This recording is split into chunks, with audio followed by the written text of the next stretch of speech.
Fuck Wolverine.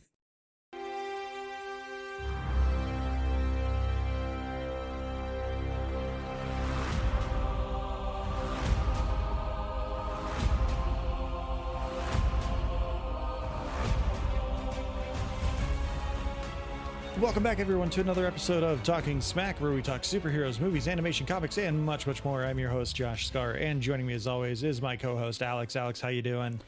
I'm doing fantastic. I had a wonderful experience today. The sun was out. There was a little bit of a rain. I was seeing rainbows. And then I saw the world's ugliest dog. But it was so cute. It was just ugly but adorable. Cute, you know? You just want to let that thing lick all the makeup off your face. As part of the media tour that will never end for Ryan Reynolds and Hugh Jackman, I saw a video where someone asked them, who would you rather see? Was it Peggy was the dog's name? Yeah, that plays Dogpool. And then there's a picture of Glenn Powell with his like Pomeranian. And they're like, yeah, the Pomeranian is cute, but you would remember seeing Peggy. Like, you hadn't experienced seeing this dog. Yep. So, like, it's, like, not even a question. Plus, they point out that, like, Glenn Powell is pretty much entirely naked in the picture with his dog as well. And they're like, there's more going on here.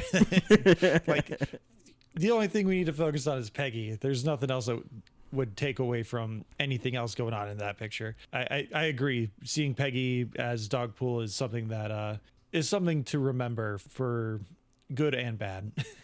Yeah, actually, now that I think about it, since you mentioned the never-ending media tour that they're on, I believe at Comic-Con this week that NBC had a presentation, and during it they announced that those two would be some of the coaches on The Voice, and then they would both be on Masked Singer, and something along the lines of Dancing with the Stars, that Deadpool and Wolverine as themselves. It's never going to end. I just want to see Hugh Jackman do the bye bye bye dance. The NSYNC just got a huge payday because that song is going to be in the zeitgeist for another 5 to 10 years. Like, it never really went away. No, it's all over my TikTok. Like, it's just everywhere again. Mm-hmm. And I don't hate it one bit. Not at all. I saw a really great meme of it is like, oh, you're a male in 2000 and you hear bye bye bye, and it's, oh geez, what the hell is his name? The teacher from Community, the Spanish teacher. Ken Jeong. Ken Jeong, yes. I don't remember the character's name. I'm blanking on it. I'm sorry. It's Ken Jeong's character from Community in his desk doing the gay, and then the meme transitions to 2004 and it's Deadpool doing the bye bye bye dance, and you're like, hell yeah. Which, like, my crew and we have been rocking to bye bye bye forever. Chris and Katie at their wedding, and like their entire college crew, they did a whole choreographed bye bye bye at my wedding. We did a whole bye bye bye sequence. I'm not ashamed to admit that I love that jam, and like Dirty Pop is an amazing song too. Like, I don't care if I'm hurting some feelings. Some of y'all think Nickelback is good. Like, shut up. No one gets to criticize anyone's musical taste anymore. Spoiler alerts for an episode 2 weeks from now.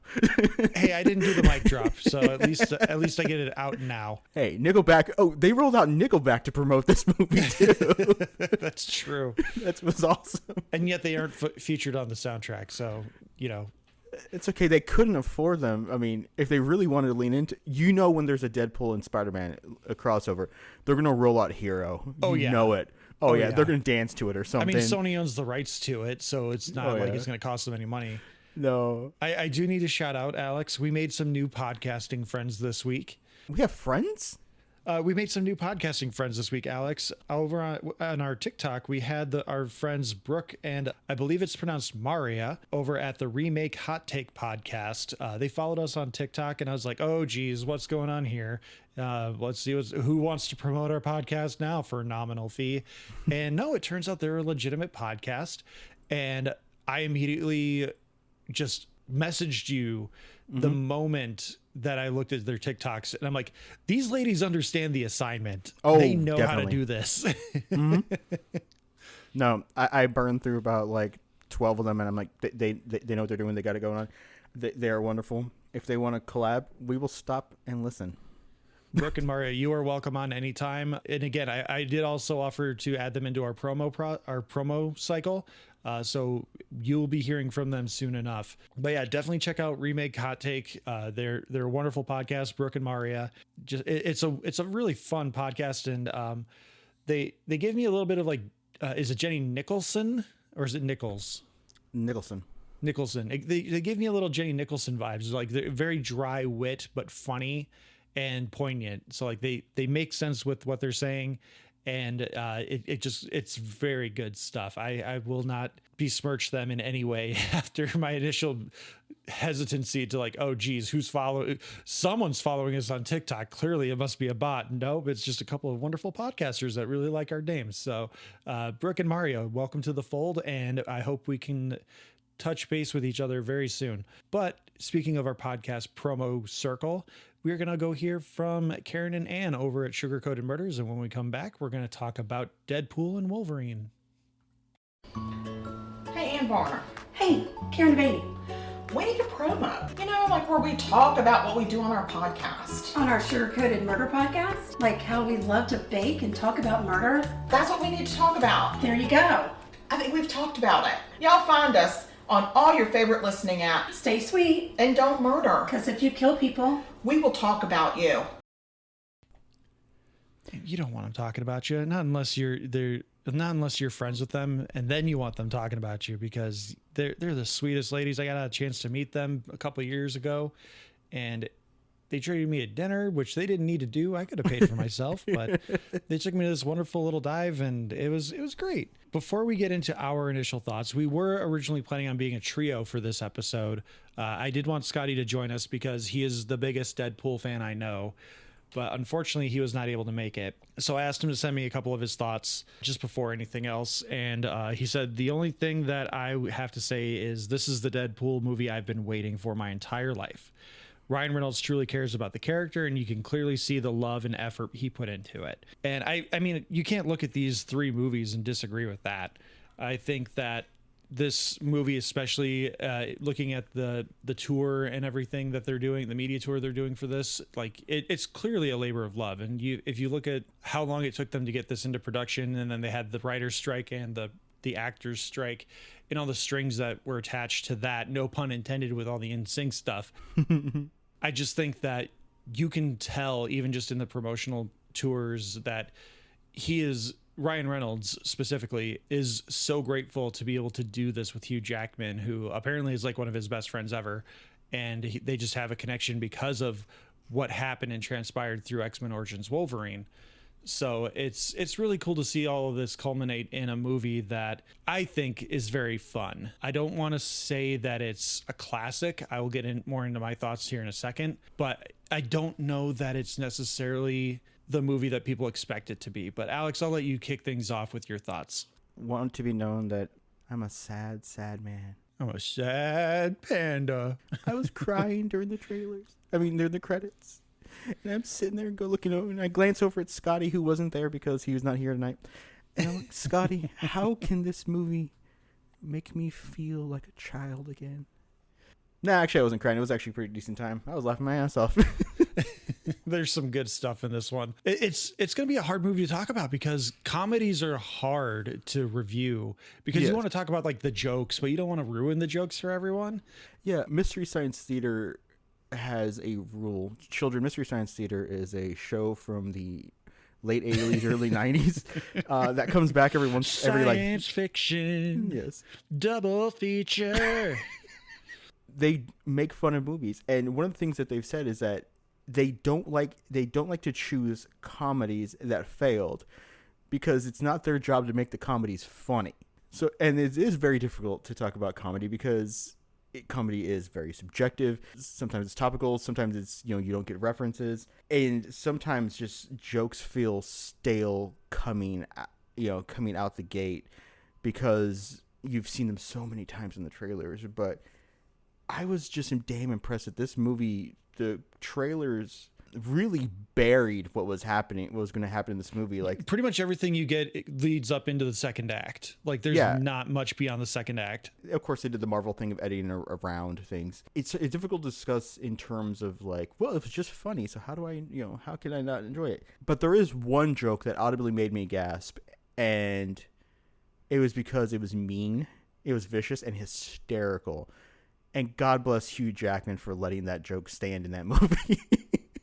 We'll talk about it in the spoilers. I was just about to say we should try to make sure we speak vaguely, because I do think that we should do our spoiler non-spoiler split here.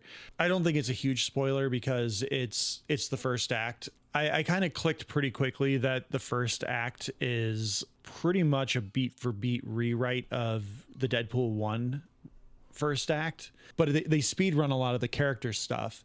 So like, what makes Deadpool sad, what's going on with him, like we know his world's ending, so he's trying to save everyone that's important to him.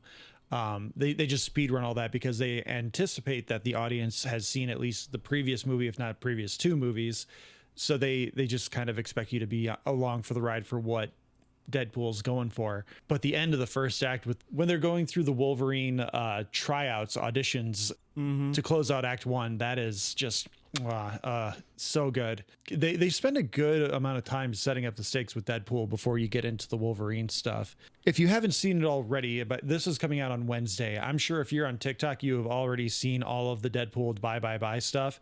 And if you're paying to go see this movie, the introduction is 1000% worth the price of admission. The first 15 minutes are phenomenal. It is amazing action set to NSYNC's Bye. I don't know if I've had a better time. King Kong getting suplexed by Godzilla has nothing on this sequence. I could gush about the intro of this movie alone. Like, I want to know if Ryan Reynolds was the one in the suit doing the bye dance, or if they just had like the choreographer come in and do it or something. I don't know, but like all that stuff was on point and it was fantastic. The action in that opening sequence was amazing too. That we're going to talk about that in spoilers, because there's some stuff that coincides with that they've, as Alex mentioned, edited around because they don't want to give away some of the stuff that's happening. But overall, this is kind of also a retread of Multiverse of Madness, where like, yeah, we get some cameos, we get a couple of fun things, but it is pretty location locked. Like once you get past the initial multiverse bouncing stuff, but it's not a bad thing. Like people set themselves up for a lot of these expectations, but this movie kind of delivered on everything, because the trailer did set up pretty good expectations. You expect a Wolverine Deadpool team up. You get a pretty good semi-comic accurate Wolverine, and there's some good character stuff in there, which I think with Hugh Jackman coming back, you need to make sure that it's not just a slapstick comedy. So overall, I think that this is everything everyone wanted this movie to be, which is why it's made almost $500 million globally. Projections have it at like $205 million domestically and $230 million globally. And I think it's so far well earned. Again, even just that 15-minute sequence at the beginning of the movie, probably worth that $500 million offhand. Oh, completely. The only things I didn't like about the movie in a non-spoiler sense is that, as you said, Act 1 is basically retreading Deadpool 1. You're entering media res, you get the flashback of what brought us here, and you complete the action sequence. Then Act 2 is kind of a retread of Logan, which is unfortunate in the sense that this, as I said in the trailers, this is the broken Logan, the one who failed his timeline. And it's like, okay, so we got to get him going. What's going to spark him to go on the adventure, which is a road trip, just like Logan through the void.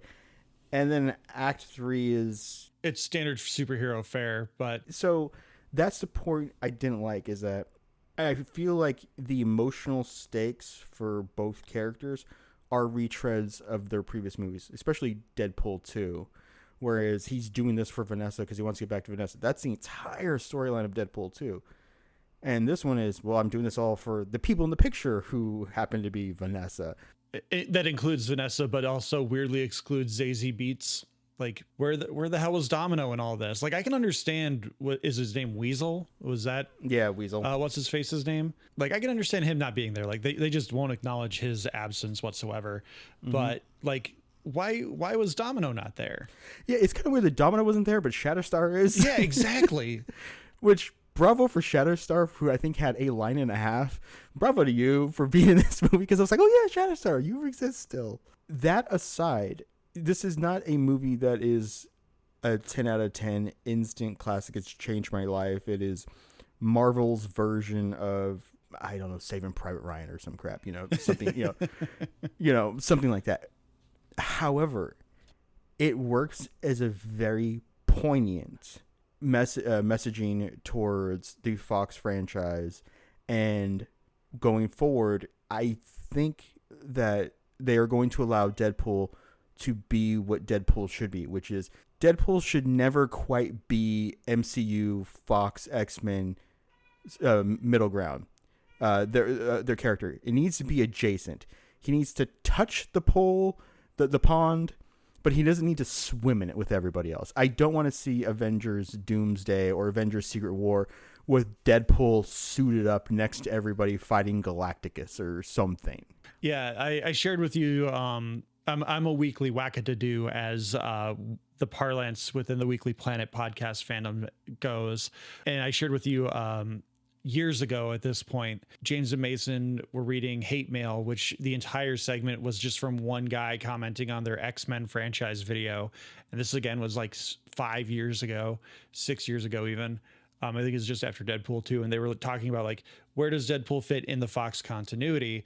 And this guy at like 8 different points in the video decided he needed to comment on everything and emphasize that Deadpool lives in his own space, which like in the Fox X-Men universe makes perfect sense, because they don't care about continuity. They didn't care about anything other than the next story.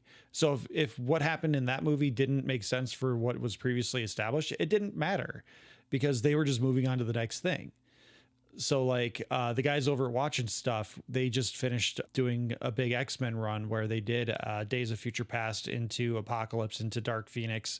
And they were talking about all that stuff and how a lot of the stuff doesn't make sense, but you just kind of got to take it as it is in the movie. And that's kind of where Deadpool should be, is he's just a commentary, like you're saying, on the status of everything. Because minor spoilers, like there's a point towards the end of the movie where they make a commentary on the multiverse stuff. Oh, yeah. And Deadpool's just like, it doesn't work. No one cares. And one of the side characters, I think they're doing pretty all right. I think it was Nice Pool. Yeah. It was Nice Pool. That's it. Like, I think it's pretty good. I think they're at a high point. Yeah. And that is what I appreciate. So Deadpool 1 was, I mean, it wasn't even really a commentary on where Fox was. Yeah, there was some throwing out some stuff, but it was such a low budget, low stakes. It's really when you get to the Deadpool 2 with Cable, and it's like, oh, you're so dark, you must be from the DC universe, and talking about why he can't be with the X-Men, and they show that little sliding door of them like blocking him out of the room and stuff like that. Yeah, that makes sense. And especially this movie, if for some reason you went in blind of not knowing really anything about the MCU, 80% of these jokes are not going to land. Yeah. My sister went and saw this, and she hasn't seen any of the Deadpool movies. She's seen some of the MCU stuff, but she still said she had fun with it. She didn't know about one of the bigger, people are going to call a lot of these things we're going to talk about cameos, but these characters have roles. Like, they're not cameos. Cameos are, you're in for a quick, like 2-minute sequence at most, and then you're gone. Like, I always associate cameos with like James Van Der Beek in the first Scary Movie, where he like pops up in the window as Anna Faris and I forget his name now. Yeah, Skeet Ulrich, the not Skeet Ulrich character. They're making out in her bed, and he like pops up in the window. He's like, "Oops, wrong window," and then he leaves. Like, that's a cameo. When these people have multiple scenes and lines of dialogue, they are characters. They are part of the movie. Yeah. Yes, they would be guest actors if you're looking at TV. Guest stars, yeah. Or guest stars, yeah, if you're looking at that. Or like, best special guest star kind of thing, yeah. But yeah, they're full-fledged cast members. Like, they had probably multiple days of shooting. Yeah. A cameo is someone showing up for a 2-hour window and being like, I'm Daniel Craig, I'm going to wear a stormtrooper suit. Okay, cool, bye. Yeah. Brad Pitt screen flashing on face Deadpool 2. Yeah, cameo. Yeah, that's a cameo. So, but I think me getting into being a little bit of a stickler on words, cameo is not what you would call these appearances. They are full-fledged cast members, guest stars, whatever parlance you would want to use, but cameo is not the right word for them. But overall, I think getting into our ratings before we start talking spoilers, I would say it's a must-see. Like I said, my sister saw this. She hadn't seen either of the previous two, which I think I need to talk to my brother-in-law about what he's doing with my sister, because I know he has seen both previous Deadpool movies. Like, why are you not watching these with my sister? But I will say it's a must-see. I'm going to snip out what is my brother-in-law doing with my sister and just insert that randomly into some sound bits. Do you want extra sound clips? What is my brother-in-law doing with my sister? What is my brother-in-law doing with my sister? Oh, there we go. Now scared voice. Scared voice. What is my brother-in-law doing with my sister? Perfect. That's our next TikTok. But yeah, it's a must-see. I have more to say about like what my actual, like what I consider it to be in spoilers, but it is fun. They're having the time of their lives. It is no pun intended. Yeah, it is surprisingly gory, and it's surprisingly.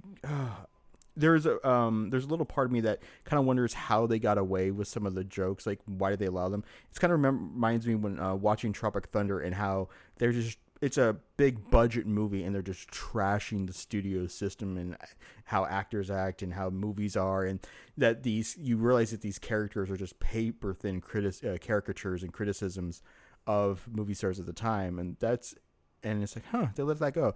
And then I remember that it's a big studio movie, so of course they want money. So, but yeah, I mean, must watch, must see it twice. I'm gonna go see it. I'm gonna try and see it again because there's one Easter egg that I need to see if I can't verify it. I haven't seen anyone else talk about it yet, but I need to make sure that it is what I think it is. But overall, I do think they did leave one joke hanging, which is I really wish they would have made a joke at any of the like less than stellar CGI moments where they just like where Deadpool just went like, oh, they sent you to the other warehouse, didn't they? the other art house, didn't they? Just like, oh, they must have borrowed someone to go finish Captain America. Like, I think that's one joke that maybe Disney probably would have nipped in the bud, just because again it speaks to their practices. But yeah, Ryan Reynolds and Hugh Jackman and Sean Levy, all three of them have been like highly praising what Disney has allowed them to do. And I think again they're going to take the wrong lesson from this, but nearly $500 million for an R-rated movie kind of speaks volumes to what creative freedom allows you to do and what brings people in. Mm-hmm. Let's dive into spoilers here. I do need to say, among everything else, before we really dive too deeply into spoilers, of the 3 Deadpool movies we have, I think this is my number 3. Not because of the reason I thought it would be, which I thought, oh, once Wolverine shows up, he's going to hijack the movie, because that's what they do with Wolverine. Like, this is a true team-up movie. Everyone gets equal say, everyone gets equal time. But there was just something off about this movie. And as I kind of replayed it in my brain and just thought about it more, I think it's because it's a very claustrophobic movie. Like, there's 2 pretty big set pieces. You have the void when they initially arrive and they get to Cassandra Nova's hideout. That's all out in the open. And then after that sequence, they're in like a cornfield. They meet another Deadpool, which foreshadows a bunch of other stuff happening. And that's where they also meet Dogpool. And then everything else from there is inside like a diner, cabin, a restaurant. Like, everything else is just inside something. And even the street fight at the end, it's very tight quarters and it just feels claustrophobic. They like even make it smaller by fighting through a bus. And it feels like part of it just, I don't know what it is about it, because like the other 2 Deadpool movies aren't like the most open movies in terms of their scale or their set pieces, but they do feel open, especially like the first movie, they fight on top of a helicarrier at the end of the movie. And then the third movie, they're fighting in a schoolyard, but they feel like bigger pieces than they were. And this one, I don't know if it's just them trying to maintain secrecy because of everything that's happening. And that's why there's such tight spaces, because I mean, there were a lot of rumors, but nothing ever really escalated beyond the rumor mill for some of these cameos, or not cameos, these other big names that show up in the movie. I agree that it can feel that way. I partially wonder if it is because of the budget. Ryan Reynolds said that when they finally got approval for this, because they were pitching, I think Feige, or he said like literally 94 different pitches that they did before they finally got approval. He requested a lower budget than he would get for a Marvel movie, because he's like, I want us to be scrappy. I want us to have to work within the confines. I don't want all that money. And I think that made sense with some of the decisions, because you're right. There is a forest that they used a few times. They walk onto the Loki set to borrow some TVA shots. They hang out in the desert for a little while. And then it is the one room of his apartment building. And then it is the street corner. Then it's the street corner of Free Guy, which that is actually Free Guy's street corner. That street that they're fight down. I didn't know that. They didn't like mock it up or anything. I was like, That's this awesome. looks familiar. What the hell is this? And it turns out, yeah. So I can understand feeling claustrophobic. For me, I don't feel it's number 3. I think it's the second. I still think Deadpool 1 is the best one, just because there's the emotional stakes. I will never, ever get over that fight sequence, that entire just sequence on the original freeway to the showing up of Colossus and Sonic Change Word. Negasonic, that movie, I love what she was doing with that, because the cutaway to her just giggling every time he's being injured is so just, because that's what I'm doing. And then you'll see someone else, while the world, they're all taking it seriously. He's getting beat up and injuring himself, and she's just laughing at him just trying to fight Colossus. 2, I think, got away from itself. I think they were hamstrung with the need of Cable, I think. Yeah. Like they wanted to give Cable his due. Yeah, you have Cable, and then I get that it was a commentary and it was a great buildup of the whole what happens with X-Force and they all die. But I don't feel the emotional stakes as much, because, yes, we understand you're in regret because of Vanessa, but you took way too long to get there. The other guy got away. Yes, we know it's you. You're the guy who let Vanessa die.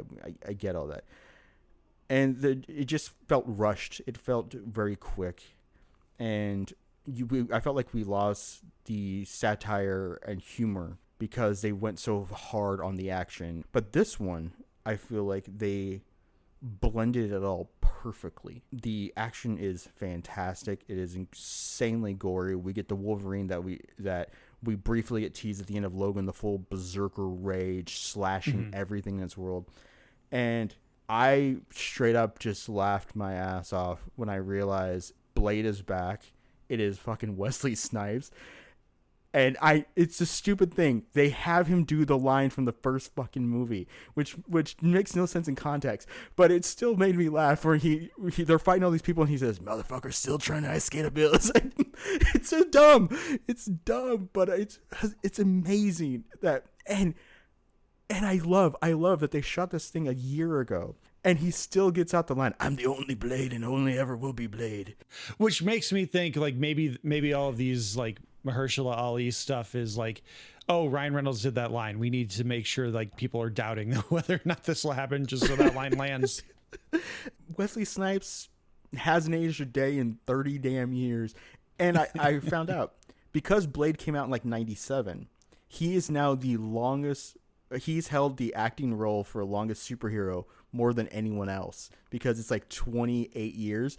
He beats Jackman at 26 and like 24 or 25. 2000 to 2024, yeah. Yeah. And he beats Xavier. Because awesome. Xavier briefly took it back because of Multiverse of Madness. But no. That's true, yeah.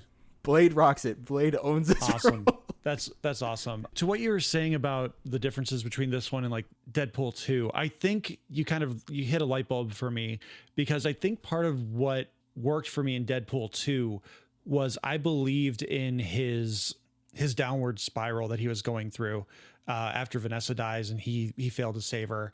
And then the sequence after that where he's just wandering around the X Mansion, where he is mad, he is spiteful, he is sad, he's going through like all the phases of grief while wandering around in Xavier's chair. And I think this movie was missing that. I think it was missing that commentary piece on state of the universe that is taking place in, where this one I think is more focused on making jokes at the expense of Ryan Reynolds and Hugh Jackman. It's not making as many jokes about the universe, but that is on me. I will fully admit to that is on me, because that is not what this movie is about. You kind of mentioned it earlier as well. This is a eulogy to the Fox X-Men universe. Yep. Or not the Fox X-Men, the Fox Marvel universe. There's Daredevil stuff in here. There's Punisher stuff. There's Blade. There's Fantastic Four, which I completely forgot Fantastic Four was an X-Men thing. I completely forgot about Daredevil, or not X-Men, Fox. When I say X-Men, I mean Fox. But I forgot Daredevil was Fox. I forgot Fantastic Four was Fox. And there's so much stuff. And again, we're in spoilers, full spoilers. If you do not want to hear any more of this, leave now and forever hold your peace and go see this movie, and then come back and hear the rest of this from 30 minutes onward. Jennifer Garner's dig at Ben Affleck was amazing. Oh, yes. Mwah. That was just great. Like, oh yeah, so good. Sorry about Deadpool. Daredevil. Yeah.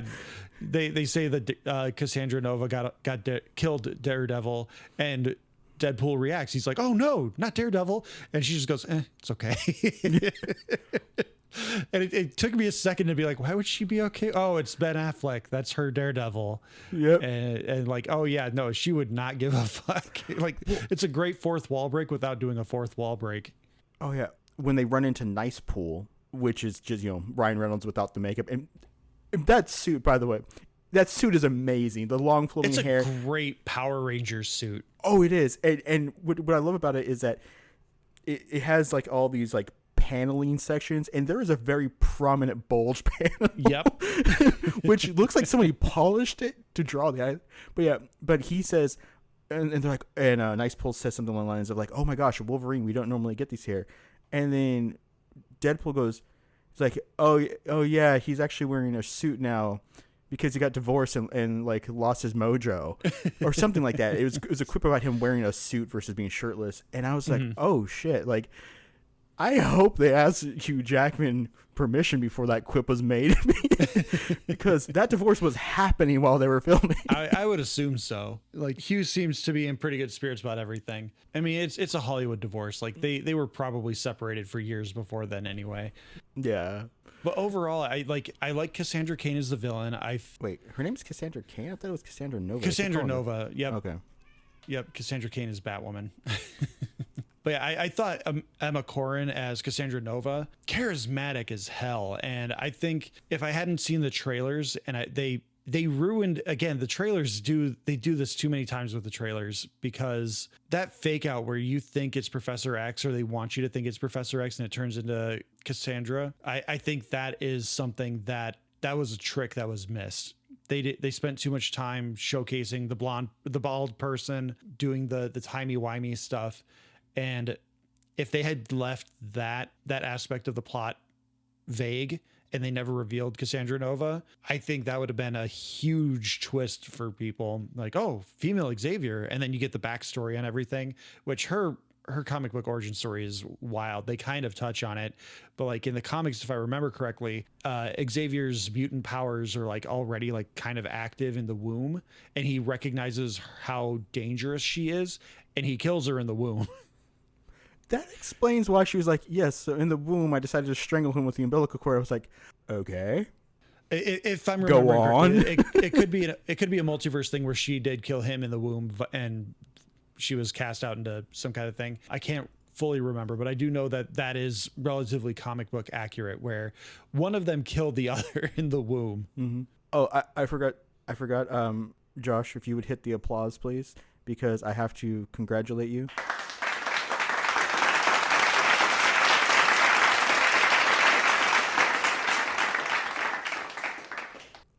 You called it. Mr. Paradox was the ultimate evil in this damn thing. I think it was 50-50. Well, I think Cassandra Nova, she is the bigger threat because she's the one that's gonna make things worse. Mm-hmm. The TVA and Paradox were kind of the easy call because their whole thing is pruning, which, like, there's some time stuff that I don't fully understand with this movie. And there's a TikTok I need to talk about, or not a TikTok, a Twitter post that I saw about Spider-Man that I'll just talk about it now because Go for it. I don't think that lines up because the tweet that I saw was like, oh, one of the cool things about Deadpool and Wolverine is that because of Doctor Strange, no one remembers Peter. I was like initially like, and that's why his picture's covered up. That's why you don't see Peter in the picture. But I think that is someone overextending what's happening. I think if they had that picture of Peter, Sony needed to get a cut because they put the little kid Iron Man mask in front of it, since that's technically now canon that the little kid from Iron Man 2 is the one who helped Tony stop one of the robots at the fair.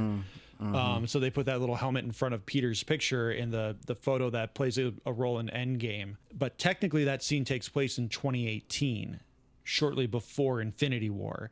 And they're talking about Tony Stark, who is still alive. So I think that person is kind of overextending their theory. Yeah. Unless it just like extends the realm of time and just like everyone just, oh yeah, Spider-Man was here. Spider-Man did this thing. But that, I don't know. I think that's just someone trying to be deep about something that isn't very deep. I think that's a much simpler idea, is that if they put a picture, even an uncredited picture of Tom Holland in that scene, they have to give Sony some kind of cutback, and they weren't going to do that. Oh yeah, whatever their complicated rights deal thing is. So the main plot of this is that Wade is sad again because he was using the time travel device and he couldn't get himself to join to get into the Avengers, And he was also somehow multiverse jumping because what I was talking about earlier, sorry, I don't mean to interrupt. No. But what I was talking about earlier, where I think this is kind of a good eulogy for the Fox Marvel universe, is that the only movie that matters is the most recent one, because through things that have happened in Deadpool, it would make sense that Deadpool Origins Wolverine happened in this universe because he time traveled to go back and kill X-Men Origins Wolverine Deadpool. Right. And then he also killed Ryan Reynolds, who's about to make Green Lantern, which also means that DC Comics exists in the Deadpool X-Men universe. But then we also find out that Logan happened in Deadpool, but Deadpool happens in like 2017, but Logan is supposed to happen in like 2050. Yeah. So Who knows? it's 2050 while also simultaneously 2018. Because it did pop up in it strictly said when he landed in Happy's office, 2018. I mean, you could also say like timey-wimey stuff too, where like Logan eventually dies in that universe, and that's what's causing his universe to collapse. But yes, please continue so we can talk about the opening sequence, because that we need to go in depth on that. So what happened is he's then depressed, and he's been working 6 years with Peter at like a car dealership because he basically gives up. He wants to do something more than just your friendly neighborhood Deadpool. He's broken up with Vanessa, which that scene really worked for me, where they were showing they have such good chemistry. They were showing was saying that I feel like you've given up and you're not pursuing what you want, and so they end up breaking up because not because they have a fight or anything, but just he just doesn't know what he wants to do with himself, and she can't really watch this unfold, which is a great scene. So at his birthday party, as you saw in the trailers, TVA grabs him, and Mr. Paradox informs him he can join the MCU, be thrown in there, and he's all ready to accept it, until he finds out that the reason why he's being brought out is because every universe has an anchor being. And once that anchor being dies, the universe slowly unravels over 1,000 years, but he has a device to make it much quicker, so he's just going to snip out some people that he thinks would be useful and then just kill the universe dead in its tracks, which is probably kind of like a metaphor for Disney buying Fox and killing movies dead in their tracks. Very, very probable. And Deadpool's like, oh, hell no, you're not killing all my friends and family. So he goes to try to find the anchor being, which happens to be Wolverine, and grabs the worst Wolverine, and chaos ensues. But it leads to this beautiful sequence of him trying to find good Wolverines to yank from other universes to save his. Again, worth the price of admittance just for that sequence of the multiverse Wolverines, because you get a comic accurate Wolverine who's 5'3". I think they made him a little bit shorter though. I don't think he's fully 5'3". Yeah, he's super hairy, giant arms. They've got an Age of Apocalypse Wolverine who's got he lost one hand and he's got the giant hair. I forget exactly what there's one that's crucified on a giant X in a Bay of Skulls. Mm-hmm. And then the big one, which again, if you don't want any spoilers, skip ahead like maybe 2 minutes here. Henry Cavill Wolverine, which like, oh man, did he look good. Oh, so when they showed that one, because he's like working on a motorcycle, jeans, white tank top, and they pan over all the rippling muscles. Huge, like he's like in his peak Witcher fitness. Oh, massive man! And he turns around. He's got the kind of like the coiffed hair that they did for X-Men 2 Logan. Mm-hmm. He's got the side mutton chops. He's got a giant ass stogie. And I'm like, damn, he looks great as a Wolverine. He sure does, yeah. And that is a cameo. That is a cameo. Mm-hmm. That he has a couple of lines, but that's fine because a cameo is not an extended character piece. No, he says something like "fuck off, bub" or something, and then he leaps at him. Yeah. And like I don't know how exactly it works. He throws his claws out and he punches Deadpool, and Deadpool goes flying 50 feet. I don't know how stabbing someone with 3 forks goes. I don't know how that sends someone flying, but I don't care. That was a great scene. Oh, it's perfect. But all this is precluded again. The intro. I cannot get enough of the intro because it does rival the highway scene in terms of what they do with the action. I think the credits are a little bit of a letdown because I'm sure Disney didn't want them doing it, or maybe Sean Levy just didn't want to do it, where they did like the whole directed by some douchebag and produced by some asshole. The damsel in distress, the hot lady, those sort of things. Did they really kill her? What is wrong with these guys? Yeah, I think that was a little disappointing, but I think it is made up for with the musical sequence that it's through.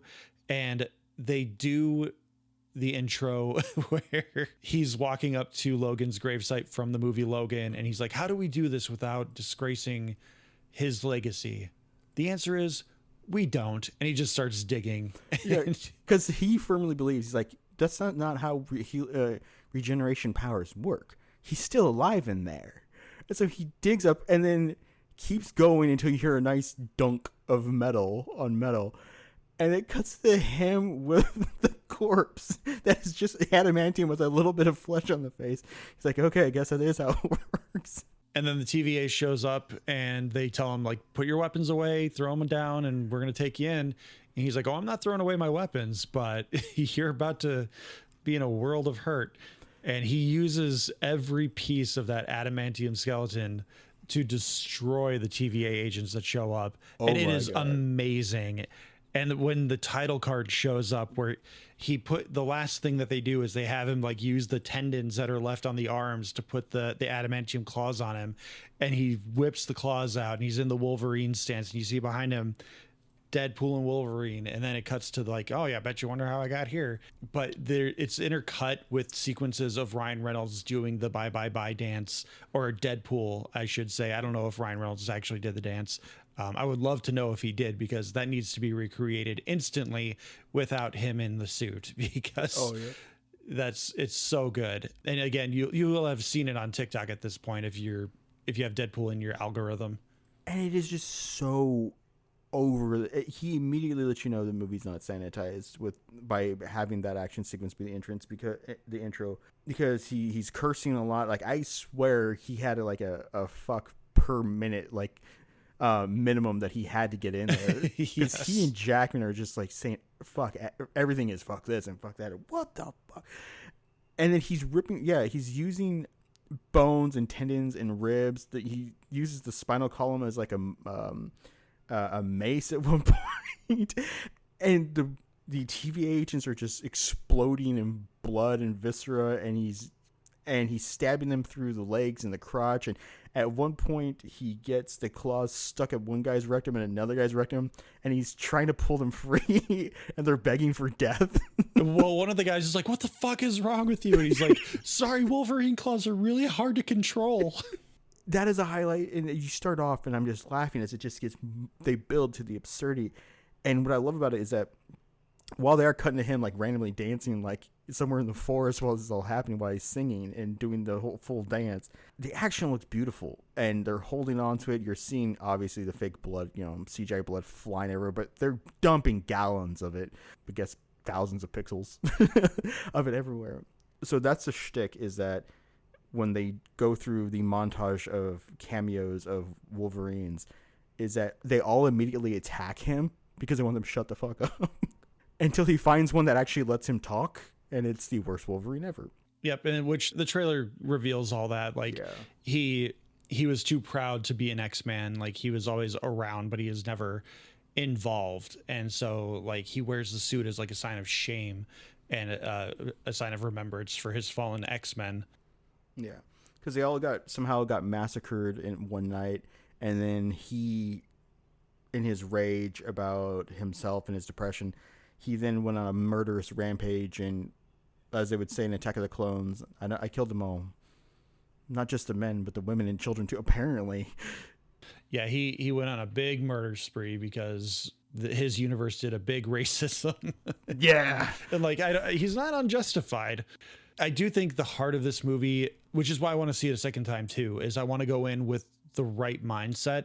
The heart of this movie is not the typical Deadpool stuff, because the typical Deadpool stuff is Deadpool and Vanessa's relationship. His entire motivating factor in Deadpool 1 is protecting Vanessa, being there. He goes under the superhero treatment to stop the cancer from spreading and becoming something better, to be something better for her.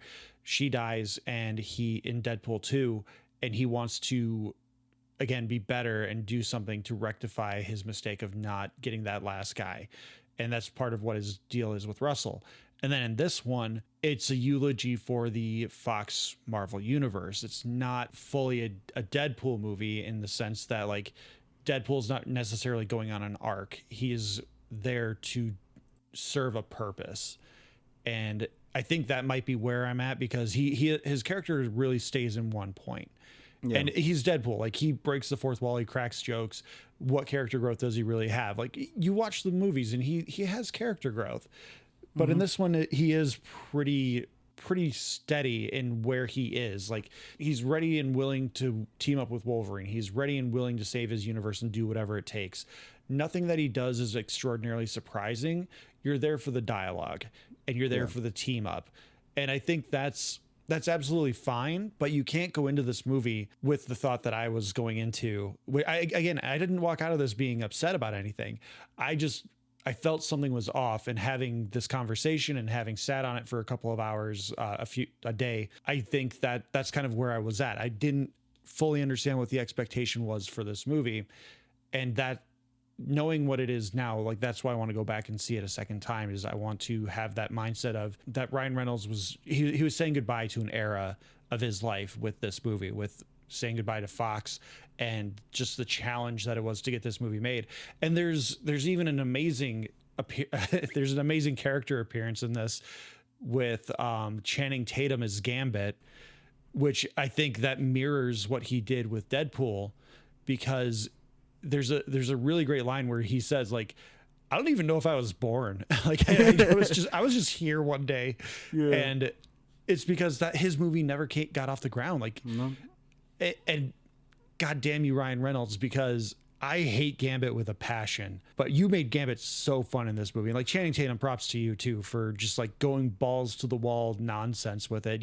He had the ridiculous Cajun accent. All the Gambit stuff was on point. The powered staff, the cards, the weird sock mask, like all of that was there. And it was wonderful. Comic accurate suit, maybe a little overdone just because, again, it's like body armor. It's not like flexible or pliable at all. Yeah. But I think that was kind of the point, because again, they're kind of like, what were the early stages of the Gambit costume? Okay, let's just do that. The reason why I mentioned that in our chat, that I thought my initial impression at the end of it was a eulogy, is because you do have the appearance of Blade and Elektra. Channing Tatum with emerged, and you have Laura Daphne Keane returns as X-23. You see Toad and a Juggernaut and all this stuff here. Chris, you see the weird Evans. sailor dude, the enormous sailor dude from The Punisher. Yep. I mean, props to them for also having a little bit of restraint, because Ray Stevens played the second Fox Punisher. Yeah. And I think they could have done something nice for that, but I think just mentioning like, which Punisher? There were so many. Yeah. I think that was good enough, because you didn't want to take a weird moment to be like, oh, he's dead. We forgot about that. Yeah. And the first after credit scene is behind the scenes footage of all of these movies, which was amazing. Like, it was beautiful. So good. It was beautiful. It was sweet. You saw like they showcase Hugh Jackman's nerves about taking on the role. They show all the other ones, the laughter, the fun, and everything. They show all the cast and stuff like that. It was great, and so that's why I have a little trepidation as to whether or not we're going to get more of these, because it really does seem like they're just saying goodbye. Especially that the rumor has been forever, Deadpool is gonna multiverse this crap and bring it forth, and that's how Deadpool ends up in the MCU. But at the end of this, they've restored his timeline by slamming a Wolverine into it. The timeline's integrity is 100%, and they're all back in, I think they call it Earth 10005. Yeah, it's like something like that, or 10095 or something like that. Something like that. And so they are back in that universe, and you get that nice shot of them. They're all hanging out at the table. He's trying to restore his relationship with Vanessa. Daphne, X-23 is there. She somehow survived. And I feel like it's a beautiful, wonderful little goodbye. So I'm curious as to, like, what are they going to do to bring him into this? Because they already touched on mutants with Monroe. Ms. Marvel. Yeah, with Monroe being dumped into a universe where Kelsey Grammer is the Beast again. So is that this timeline? I don't know. I don't know if this is the last Deadpool, which I'm hoping it's not, because, I mean, Disney's not, because they're looking at this and going like, wow, we kicked we kicked it and it printed money. Can we do it again? The first one made almost 800 million. The second one made almost 800 million. This one's going to blow past that, considering, as you said, it's almost at 500 million. We'll probably hit 600 or 700 by the time this podcast is out. So I don't know how to feel about it, other than it is, if this is the last one, it is a beautiful goodbye to all the Fox stuff. And I don't know. That's the thing about it. It's like I'm conflicted, because it was fun, it was good, it was visceral. I love the jokes. I love the action. Cassandra Nova. You mentioned Emma Corrin. They do such a beautiful job with it, because they're terrifying when they're using their powers. But they're fun with it too. Like, you see it in the trailer where she's just like, she's flipping her hands up and down. She knows what she's doing. She's calm, confident, and it is terrifying with how smooth she is with everything she's doing. Yeah, the only part that I thought was a little off for the character, because every character in this goddamn movie must be spew the most profanity possible, other than Nicepool, is that, oh yeah, sorry there. Yeah, when they go after her for their big plot before Wolverine gets to redeem himself, and she's dying, she's warning them, like, if you don't kill me, I'm going to kill you guys. And then out of nowhere, while she's dying, she goes, he's like, oh yeah, I'm going to fucking kill you all, and I'm going to make you torture. I'm going to be flicking my bean the entire time. I was like, that is random, man. Like, for as like composed and as much restraint as she has shown with her powers, to just like, you do realize how powerful, with all the little flicks, as you said, that out of that nowhere, that just like super vulgar line feels like take 4 or 5, where someone tossed them a line saying, let's do the overtop line.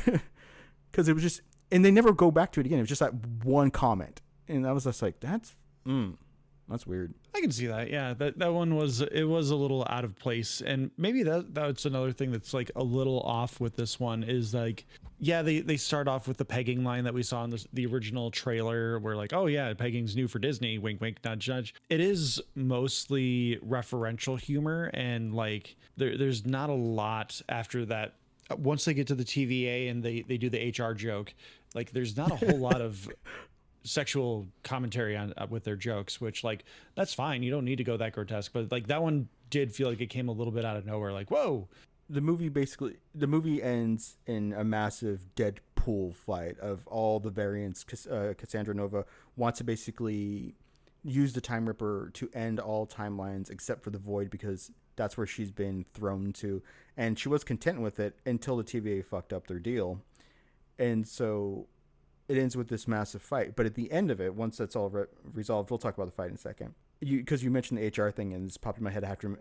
I need either a third season of Loki or one of the movies to not only first bring in Sophie, because Sophie is amazing Loki, but B-15 and Peter's love relationship. I need to see that. I need to see their romance. Bring back the one shots. I need give me a 45-minute one shot of them falling in love, because she shows up to take over Paradox, and what the hell are you doing? This is not what we're doing with the whole timelines. You know, I'm a little sad they never reference actual Loki, but that's okay. Well, I mean, there is the one line when Alioth shows up, like Alioth from season 1 of Loki, episode 5. Yeah, I mean, like what Loki's doing, you know, but that's fine. Yeah. Or Sophie, but when she shows up and she sees Peter in a Deadpool costume, immediately smitten. He's like, and they're like just staring at each other. And then she's like, "You look so good in that outfit." I was just like, yes. And he's like, kind of like does a little blush thing of like, thank you. And they kind of like have a few more moments. I need that love story, because bless them, that is adorable and that is fantastic. And that is the kind of like, that is why I actually love the first Deadpool movie so much. For as vulgar and profane as all this stuff is, the random moments of like sweetness and relationship building they do, and they get some of that in here and there. Is that the hard tonal pivot between like, I just, shot somebody in the head, and then the dog licking my, Deadpool licking my face, or the resolution of the Deadpool fight scene was so just charming. That is the crap that I love. Let's talk about the fight, because that I think if I have one significant critique, it's they save the Wolverine cowl for the end, and it looks atrocious for all the wrong reasons. I love that they did it. They have it at Disneyland so that they can have different people wearing the Wolverine costume. The Disneyland suit looks amazing, but they decided they just needed a CGI over the entire cowl, and it stands out like a sore thumb. Like, it is bad. And it's because they wanted to do the eyes like they do Logan's, and I'm fine with that. But you could have left everything else alone, or Hugh just didn't want to wear it. I don't know what it is, but all right. So Deadpool's mask, from what I understand, the way it works is that he does have the mask on, and there's like some dots and stuff, and so they can CGI move the eyes around and stuff like that to give him the facial expressions. They also, I think, do a little bit with the chin, which they move the chin a little bit more, because that mask is pretty tight on it's a fairly face. solid mask, but yeah, the jaw is more fabric and stretchy, and then like you're saying, there's replaceable eyes so that they have reference for like the emotion they're supposed to be animating. Yeah, but the Wolverine mask, I don't know if it's the mask itself which is the problem, but there is something very odd about it. It's like it sits like maybe a little too high up on his nose, because you can really see his nostrils, and then the eyes are a little too narrow, and they have that white film that the Deadpool mask does. But then there's the flare, and I don't think it was all CGI. I think he's wearing a mask, but I think there's like a gloss they put on it or something. They did. It's either a CGI gloss, like they put it too hard, or maybe it's the material it's made out of. Maybe because it's a yellow instead of a red. I don't know, but it's a little too uncanny valley. And part of me was like, they should have just not done it. Like, I wanted this, but now that I have it, I don't know that I want it. Yeah, and looking at the pictures of the Disneyland one, it partially may be the color grade that they used in the film, because the color grade in the film, the suit is really beat up at that point. And by the way, out of nowhere that mask exists, because that's not been on the back of his outfit. I love it. I'm here for it. No, out of nowhere he just suddenly reaches back and pulls it on. I'm like, that has not been there the whole time. Nope, and I'm okay with it. Oh, totally fine with it. But they keep it on him until for the last 20 minutes straight, something until like the end that. of like the resolution of the Peter and B-15 stuff. Like it is on there even as like the rest of his costume gets disintegrated. Oh yeah. So I don't know if it's maybe the color grade of the film makes that yellow really saturated, but then the black is a little off. But looking at the photos from the Disneyland, a lot of those camera shots are directly straight on, but a lot of the camera shots we get in the movie is up. And so that's what I'm talking about. Like you see his nostrils, you see his nostrils, you see his mouth. I do think part of it is how it sits on his face, because it's a little Christian Bale Batman Begins, where like he has a little bit of a lip curl that comes up, and he looks like he should be talking with a lisp, but there's just something off about it. Yeah, maybe it just doesn't translate. I don't know, but you're right.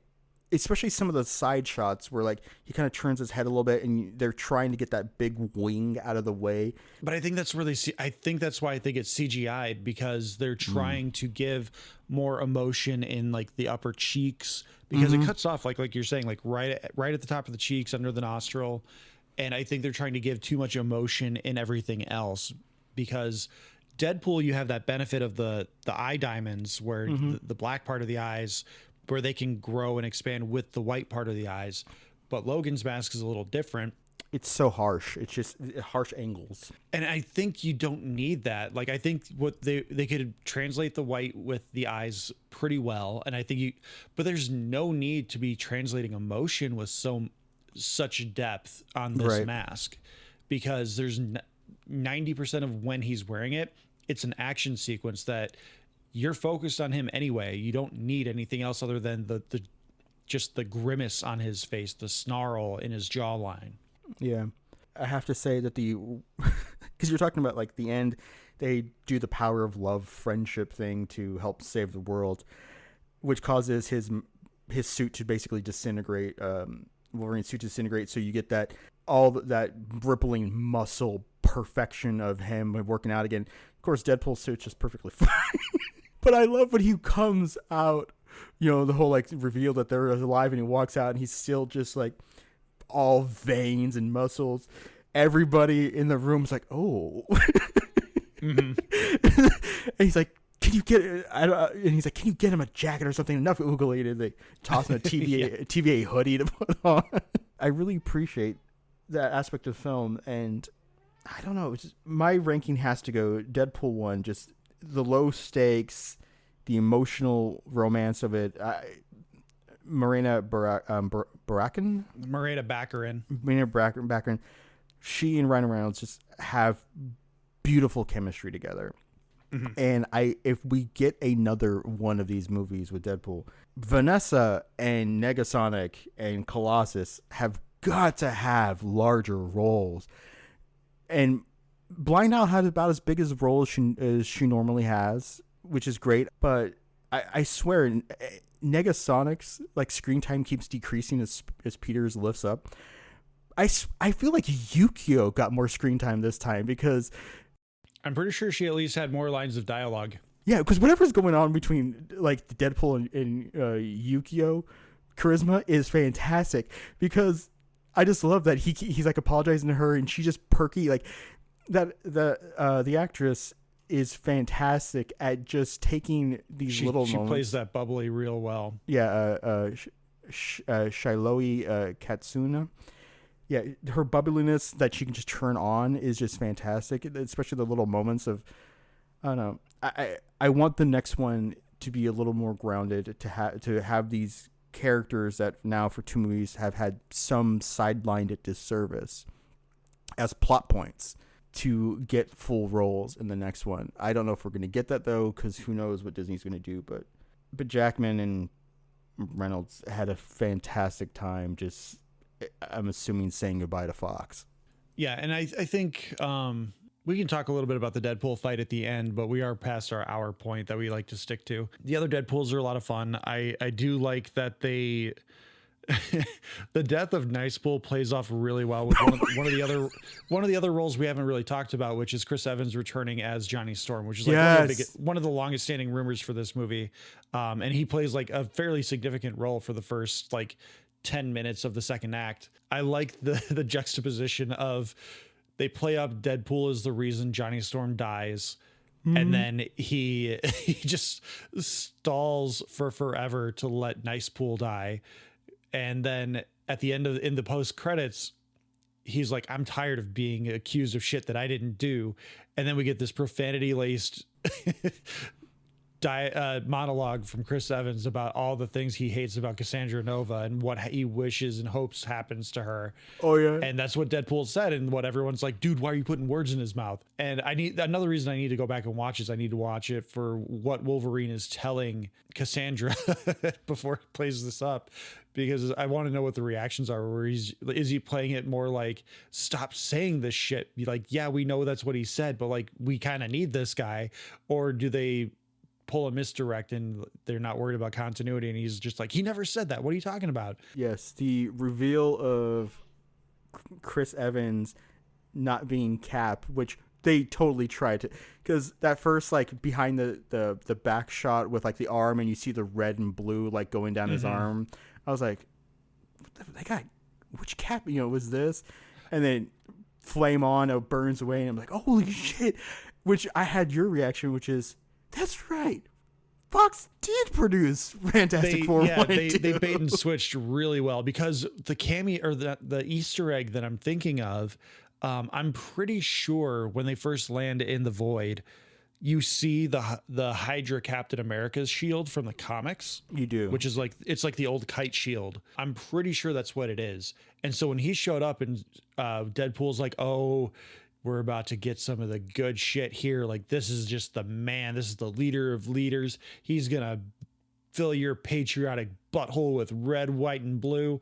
And he does the superhero landing, and they're playing it up like, yeah, we're about to get Captain America in this bitch.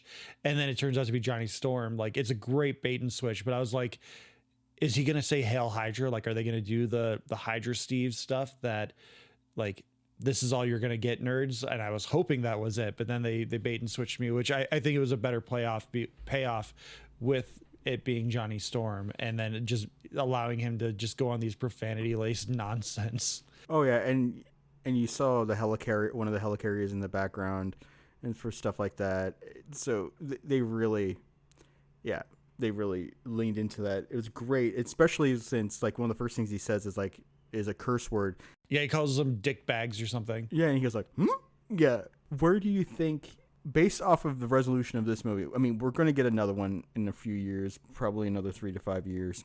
Where do you think they're going to go with Deadpool? I don't know where you go with Deadpool, because like, this is a pretty big adventure. So I don't know if you maybe use him to introduce a new X-Men team, or I know that next week we're going to talk about all the Comic-Con stuff, and they're talking about like mutants are coming. There's introductions of adamantium and all these other things.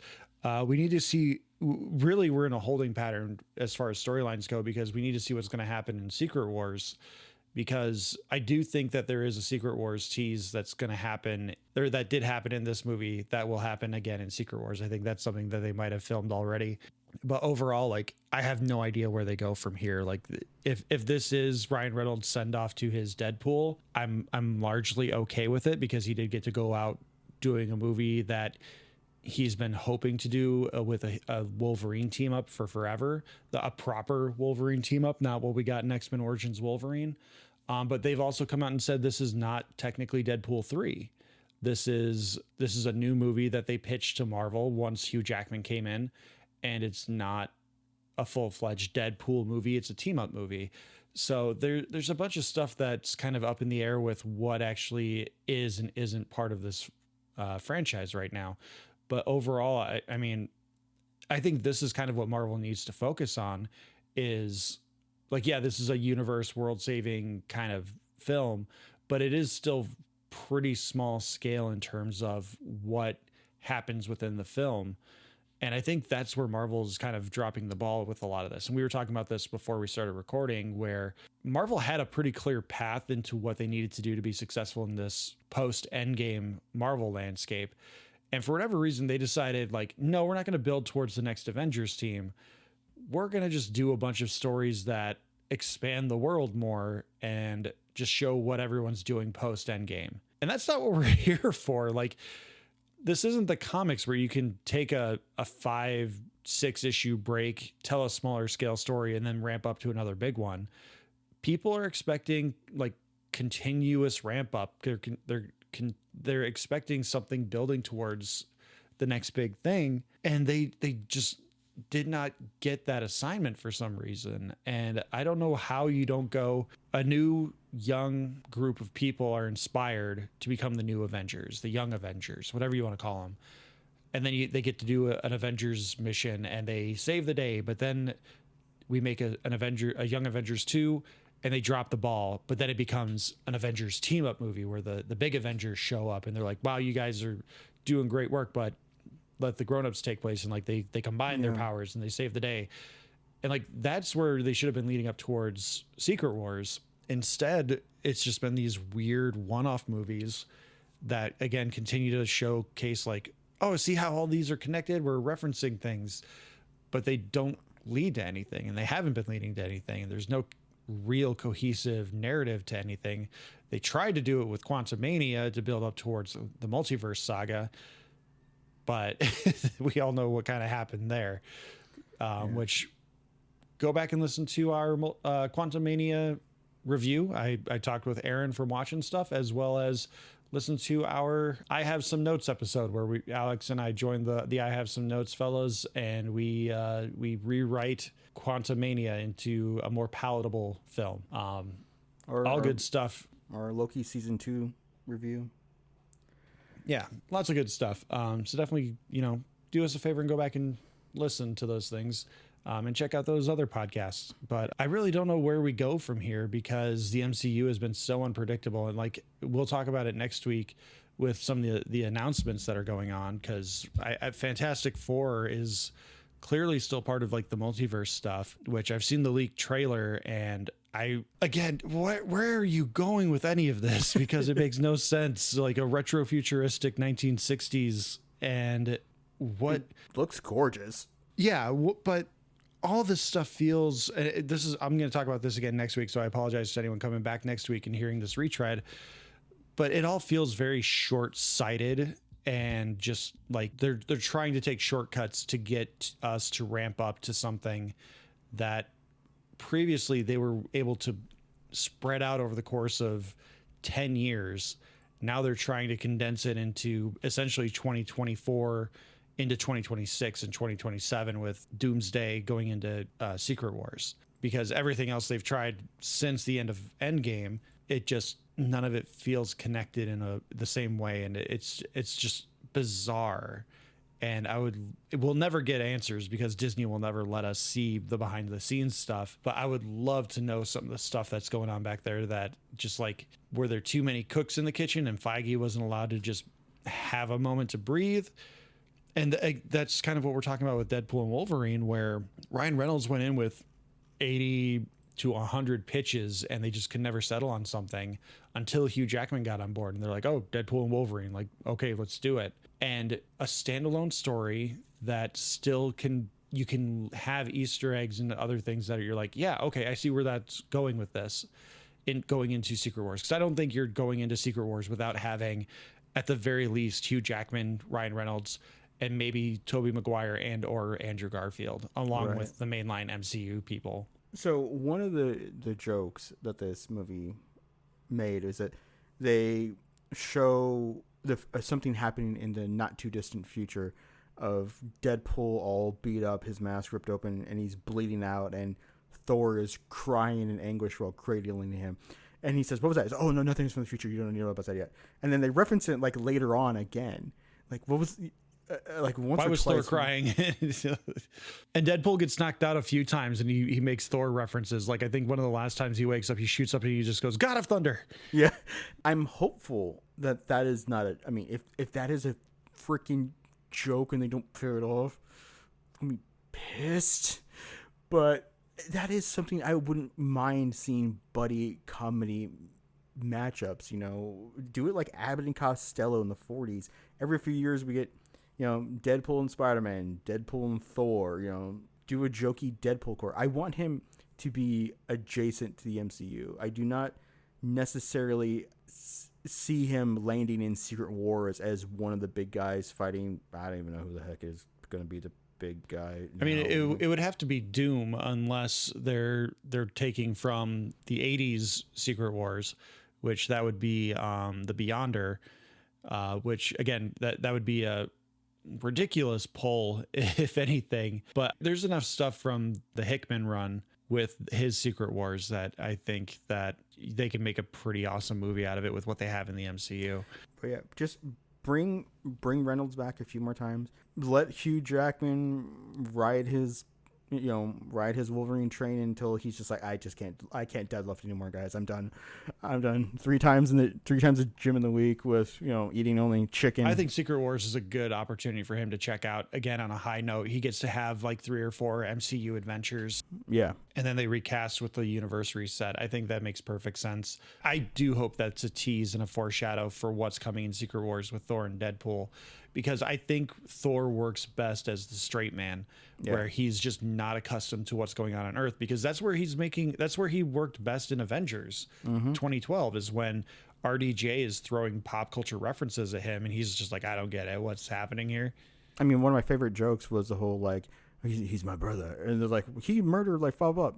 He's adopted. One of those kind of things. Like, he can still be funny, but like, yeah, he needs to play it a little more straight. And that's one of the things that I wanted to talk about, but we're running a little long here, is that Ryan Reynolds owns this character. Like, that's part of what took them so long to make this movie, was also just like Feige being protective of the Marvel brand and wanting to make sure that Reynolds' vision fit with whatever they were building towards in the MCU, even if it wasn't necessarily 100% coinciding with it. It was still a standalone story, but like, Reynolds has a lock on that character that just like Hemsworth does not understand, because he tried to bite the bullet for Taika Waititi, because he's like, oh yeah, we were letting the improv get to us, and that's what made Thor: Love and Thunder such a flop, is that I didn't do enough, I didn't take enough control. And it's like, yes, to an extent, because yeah, you own this character to the degree that you have made him as successful as he is, and you own the look of Thor. But Taika Waititi has become a big name in the MCU stuff too. Like, he was given carte blanche by Disney to just go ham, do what you do, and we will produce it. And it ended up just being a complete mess of a film, because Ryan Reynolds does, and I don't want to gatekeep, I don't want to seem like I'm gatekeeping, but Ryan Reynolds has a core understanding of what Deadpool is, what makes a character interesting, what makes their dynamic interesting. And maybe Hemsworth just doesn't have that. Like, maybe he has the understanding of the character, but he doesn't have the lore behind it. And again, not trying to gatekeep. I think Hemsworth, he's been doing this since 2011. He's been doing this for almost 15 years. He knows the character, and I'm sure he's read the comics, or he's been told enough about the comics that he knows enough. And yeah, he needed to maybe stand up for himself a little bit more with Thor: Love and Thunder and be like, we need to focus more on the story. Let's stop with the jokes. But he also has that rapport, like Taika Waititi as the director. And that's where I think there's some kind of disconnect with the quality of product here, because Ryan Reynolds selected one of his best friends, Sean Levy, to direct this. He had one of his best friends in Hugh Jackman to support him in this. And he also restricted himself, like you were talking about, with the budget. Whereas Hemsworth, I don't know what the budget was for Love and Thunder, but I'm sure it was obscene. And maybe Hemsworth was just like, yeah, let's just do the Marvel thing and throw money at it and solve all the problems with money. And it didn't work. I don't know. I would like to see, Thor back. I'd like to see payoff to that. And I do kind of feel for Chris Hemsworth, because he seems to enjoy the role. And you're right, he seems to have kind of like fallen on the sword of like, why didn't it work as much and what happened. But there are moments where he is just so good as sort of like, I think it was it's either Infinity War or Endgame. They blur a lot together at this point. But when he's having those moments with Rocket, and you realize that would be Infinity War. Yeah, and you realize that Ragnarok was a joke. Yeah, like he's leaning into this frat boy persona that he's taking on to mask the pain of losing Loki, his mom, his dad, everything that just piled up on him so quickly. That is the Thor that I loved. And in Endgame, when Fat Thor shows up and like is doing his stuff, and his joy of seeing Cap get the hammer, or like, oh, I knew you were worthy, kind of. Yeah.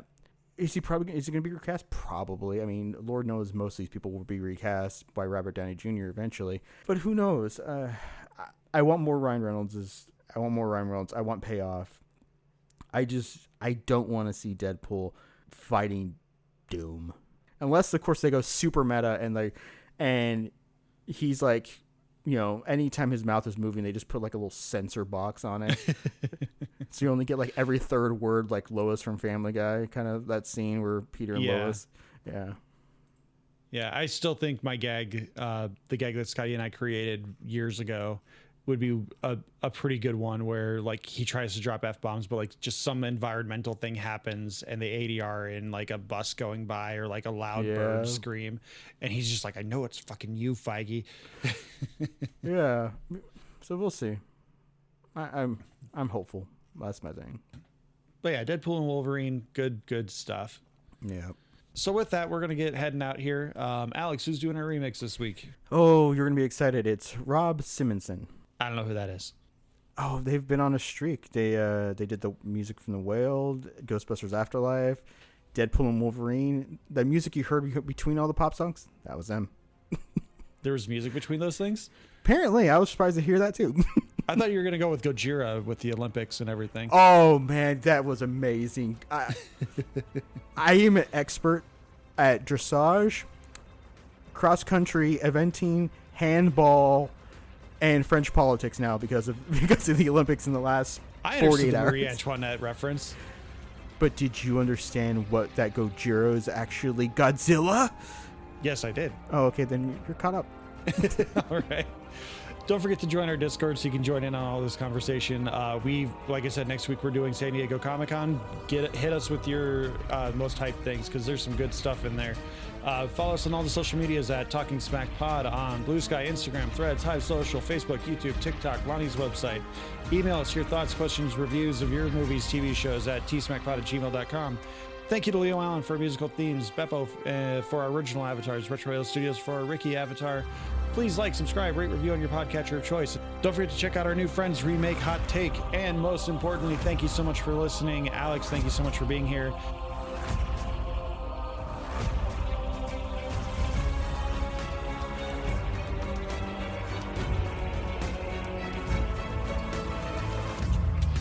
And don't forget to watch it. You wanna watch it. Watch Star Trek. Don't forget to watch Star Trek. I think we may have found your cosmic reason for being here. I'm pretty sure this isn't it.